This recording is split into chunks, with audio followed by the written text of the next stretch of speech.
কুমড়া বড়ি চেনে না এমন মানুষ কিন্তু খুবই কম পাওয়া যাবে বন্ধুরা। কারণ হচ্ছে এই কুমড়া বড়ির তরকারি যে খেতে এত মজার হয়, এত মজার হয়, যারা যারা খেয়েছেন তারা তো আগে থেকেই জানেন। আর এক পিস কুমড়া বড়ি হলে মানে হচ্ছে এক প্লেট ভাত খাওয়া যায়। আমি তো নিজেই খেতে পারি এতগুলা ভাত, বুঝতে পারছেন?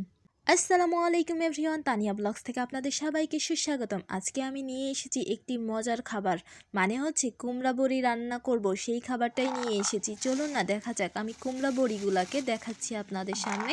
এগুলার কেজি হচ্ছে 400 টাকা কেজি আমাদের এই জায়গায়। এখানে কয়েকটা নিয়েছি, মানে আমি বাসার সদস্য হিসাবে দুই পিস করে নিয়েছি। আর এই কুমড়া বড়িটা রান্না করব এই মাছটা দিয়ে। আর মাছটা কি দেখলেই তো চিনতে পারতেছেন, আর নামটা না বললাম।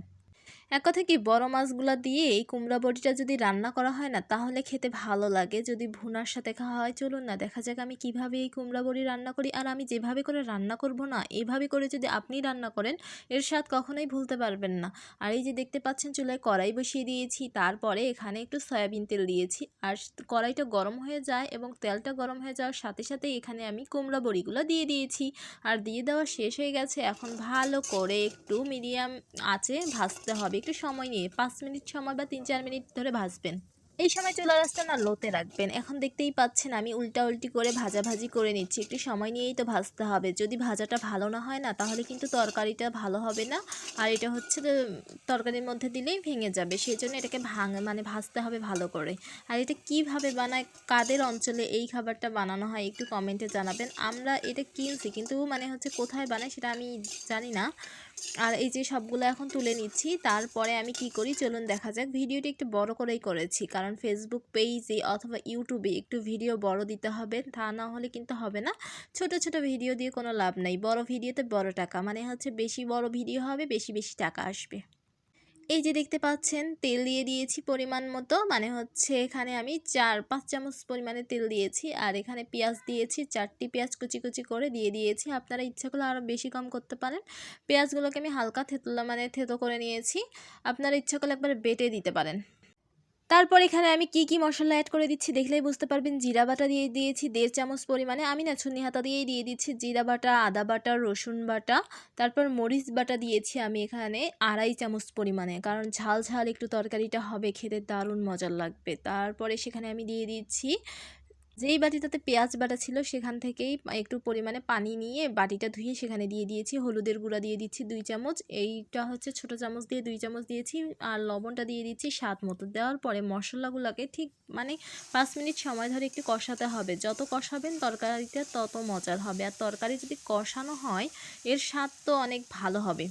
এখন এখানে আমি দিয়ে দিচ্ছি অল্প পরিমাণে পানি। আর পানিটা দেওয়ার পরে দেখতেই পাচ্ছেন আমি এটাকে একটু হালকাভাবে নাড়ছি। কিভাবে নাড়ছি, এখন স্পিডটা বাড়িয়ে দিয়েছি, কারণ আপনাদেরকে একটু দেখালাম যে এটা হালকাভাবে নাড়ছি। এখন স্পিড বাড়িয়ে দিয়ে এখন ভালো করে এটাকে কষিয়ে নিচ্ছি। কষাকষি করতে এখন এখানে আমি সবগুলা মাছ দিয়ে দিব। আর মশলাটা কি সুন্দর হয়েছে! এই মশলাটা যদি আপনার প্লেটে 1 চামচের অর্ধেক দিই না, আপনি কিন্তু 1 প্লেট ভাত খেয়ে ফেলবেন, কারণ মশলাটাই এতটা মজার হয়েছিল। কিন্তু লবণটা একটু বেশি বেশি লাগবে, কোনো সমস্যা নেই।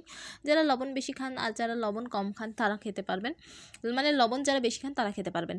এখন মাছগুলো সবগুলো দিয়ে দিয়েছি। মাছ তো দেওয়া শেষ। এখন মাছগুলোকে 3 মিনিট সময় ধরে কষিয়ে নিয়েছি, কারণ 3 মিনিট পর আমি মাছগুলোকে তুলে নেব। আর এই সময় চুলার আঁচটা কিন্তু আমার হাইই ছিল।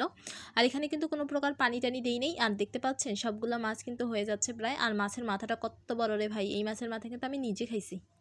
এখন আমি সবগুলো তুলে নিচ্ছি, পিসগুলা সব পিস তোলা হয়ে গেলে তারপর আমি এখানে কি উপকরণ অ্যাড করি চলুন দেখা যাক। আপনাদের সামনে আমি কিভাবে রান্না করি। আর রান্না করতে না আমার বেশ ভালোই লাগে। আপনাদের কার রান্না করতে ভালো লাগে আমাকে একটু কমেন্টে জানাবেন। আর যারা যারা আমার ফেসবুক পেজটিকে লাইক করেছেন, ইউটিউব চ্যানেল থেকে দেখছেন এবং সাবস্ক্রাইব করেছেন, তাদেরকে তো অসংখ্য ধন্যবাদ। আর এখনকার যুগে বলতেছি যে এখন তো হচ্ছে আলু পাওয়া যাচ্ছে, নতুন আলু। আর নতুন আলু দিয়ে এই মাছের সাথে বড়ি, এত স্বাদ কি বলবো রে ভাই! এখানে দেখতে পাচ্ছেন আমি কিন্তু আলুগুলাকে কিভাবে করে কেটে নিয়েছি। বেশি বড়ও করি নি, বেশি ছোটও করি নি। এখন এটাকেও কষিয়ে নেওয়া হয়ে গেছে। অল্প পরিমাণে পানি দিয়ে ঢাকনা দিয়ে 7 মিনিট রেখে দিয়েছিলাম। 7 মিনিট পরে ঢাকনা খুললাম, খোলার পরে এইরকম হয়েছে। এখন আর কোনো ঢাকনা দিব না। আমি একটা আলু দেখছিলাম যে সিদ্ধ হয়েছে কিনা, সিদ্ধ হয়ে গেছে। এখন আমি এটাকে কষিয়ে নিব, মানে 5 মিনিট ধরে কষিয়ে নিয়েছি, যতক্ষণ না পর্যন্ত তেল বের হয় লাল লাল, ততক্ষণ পর্যন্তই কষিয়ে নিয়েছি। কষাকষি করা শেষ হয়ে গেলে এখানে আমি পানি অ্যাড করে দিব। আর কি উপকরণ অ্যাড করি চলুন দেখা যাক। এখানে আমি 3টা টমেটো দিয়েছি। আর এখন তো টমেটো আছে, আর টমেটো দিয়ে এটাকে আমি একটু নাড়াচাড়া করে নিচ্ছি। আবার একটু স্লো মোশনে দিয়ে দিয়েছি, কারণ আমার তো ভিডিওটা বড় করতে হবে সেই জন্যে। আর আপনাদেরকে দেখাচ্ছি যে আমি কিভাবে করছি। এখন ভিডিও যদি বড় না হয় তাহলে তো হবে না, মাঝে মধ্যে বড় বড় ভিডিও দিতে হয় পেজে এবং ইউটিউব চ্যানেলে, তাহলে আমাদের জন্য ভালো হয়, যারা নতুন কন্টেন্ট ক্রিয়েটর আছে তাদের জন্য। আর এই যে এখন আমি এখানে গরম পানি দিয়ে দিচ্ছি। আপনারাও অবশ্যই গরম অথবা ঠান্ডা যে কোনো একটা পানি দিলেই হবে। আমার বাসায় গরম পানি ছিল ফ্ল্যাক্সে, তাই আমি গরম পানি দিয়ে দিয়েছি 2 গ্লাস পরিমাণে।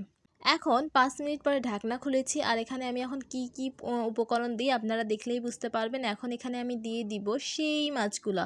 হয়তোবা আমি মাছগুলো আনতে গেছি, এখানে টকবক টকবক করতেছে, আমি এদিকে মাছগুলো নিয়ে এসে মানে টক টক করে দিয়ে দিচ্ছি। দেখতে পাচ্ছেন দিয়ে দিচ্ছি সবগুলো মাছ। আর মাছগুলো একটু সাবধানেই দিবেন, কারণ যদি ভেঙে যায় তাহলে আবার মাছ খাওয়ার সময় ভাঙা মাছ খেতে কারোই ভালো লাগে না, সত্যি কথা।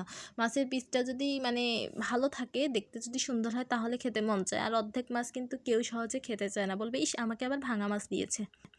এই যে মাছগুলো দেওয়া শেষ হয়ে গেছে। এখন আমি কি উপকরণ অ্যাড করব দেখুন, কারণ হচ্ছে বড়িটা আবার 3 মিনিটের পর ঢাকনা খুলে সবগুলো বড়ি দিয়ে দিচ্ছি। আর বড়িটা কিন্তু ঝোলটা কিন্তু টেনে নেবে আলু এবং বড়ি, সেই জন্য একটু পানিটা বেশি দিয়ে জাল দিবেন, তাহলে কি হবে যে একটু অল্প পরিমাণ হলেও ঝোল থাকবে। আর এটার ঝোলটা কিন্তু খুবই মজার। ধনিয়া পাতা দিয়ে দিচ্ছি সব শেষে, ধনিয়া এবং জিরা গুঁড়া দিয়ে আর 5 মিনিট সময় ধরে জাল দিতে হবে চুলার। আর এই সময় চুলাটা হাইই রেখেছিলাম।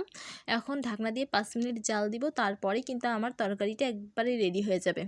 আর এই তরকারিটা খেয়ে বাসার ছোট থেকে বড় সবাই আমার প্রশংসা করেছে, আমার ভাই, আমার বাবা, আমার মা সবাই। আর কালারটা দেখেছেন বন্ধুরা, আর ফুলে ফুলে গেছে বড়িগুলো, তাই না? এতটা মজার হয়েছিল।